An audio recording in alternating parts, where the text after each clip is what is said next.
Good morning. Hope you guys are doing well. We're going to be reading from Farmer Boy today, so I'd love for you to follow along with me in your own books. We're reading chapter 24 called The Little Bobsled today. Okay, this is starting on page 299. Snow was falling next morning when Almanzo rode with Father to the timber lot. Large feathery flakes made a veil over everything, and if you were alone and held your breath and listened, you could hear the soft, tiny sound of their falling. Father and Almanzo tramped through the falling snow in the woods, looking for straight small oaks. When they found one, Father chopped it down. He chopped off all the limbs, and Almanzo piled them up neatly. Then they loaded the small logs on the bobsled. After that, they looked for two small crooked trees to make curved runners. They must be 5 inches through and 6 feet tall before they began to curve. It was hard to find them. In the whole timber lot, there were no two trees alike.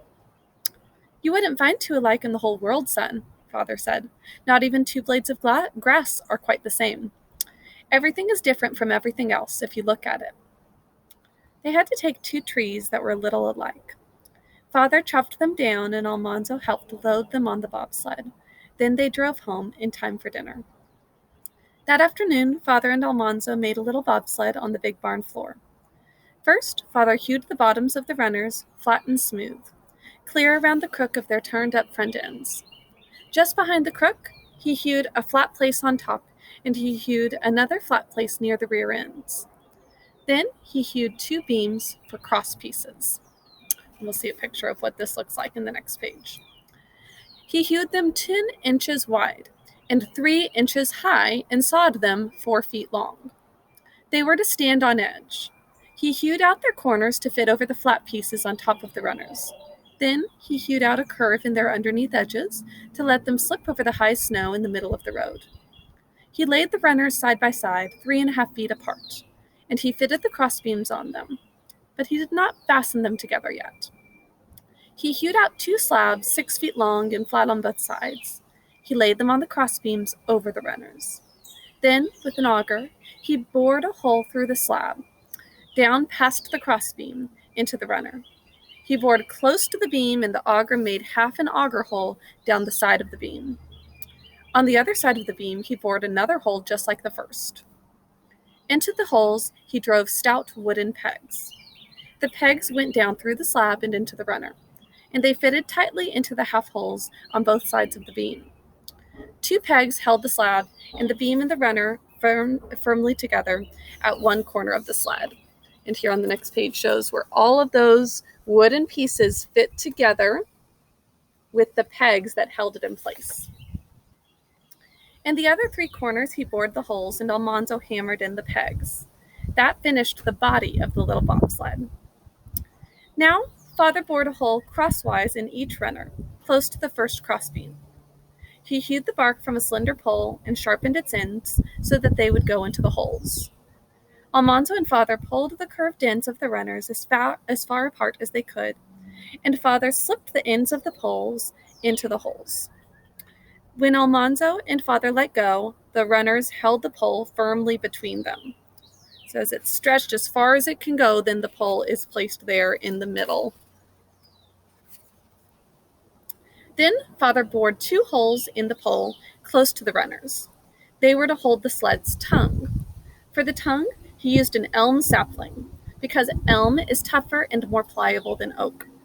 The sapling was 10 feet long, but from butt to tip. Father slipped an iron ring over the tip and hammered it down till it fitted tightly, 2.5 feet from the butt, which is the base of it. He split the butt in two, up to the iron ring, which kept it from splitting any farther. He sharpened the split ends and spread them apart and drove them into the holes in the crosswise pole.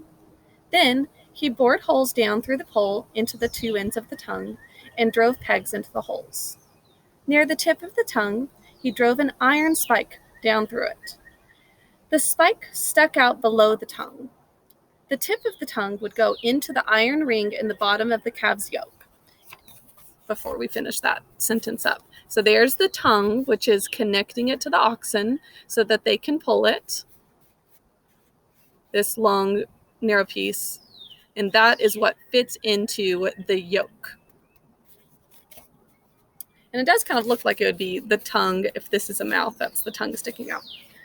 And so when they backed, the ring would push against the spike, and the stiff tongue would push the sled backward. So it works to go forward or backward. Now the bobsled was done. It was almost chore time, but Almanzo did not want to leave his little bobsled until it had a wood rack for actually hauling wood. So Father quickly bored holes down through the ends of the slabs into the crossbeams, and into each hole Almanzo drove a stake 4 feet long. The tall stakes stood up at the corners of the sled. They would hold the logs when he hauled wood from the timber. The storm was rising. The falling snow whirled and the wind was crying with a lonely sound when Almanzo and Father carried the full milk pails to the house that night. Almanzo wanted deep snow so that he could begin hauling wood with the new sled. But Father listened to the storm and said that they could not work outdoors next day. They would have to stay under shelter, so they might as well begin threshing wheat. Okay, so we're going to hear about what that process is of threshing wheat in the next chapter. That is all for today. Hope you guys are doing well. I miss you, and I'll talk to you later. Bye.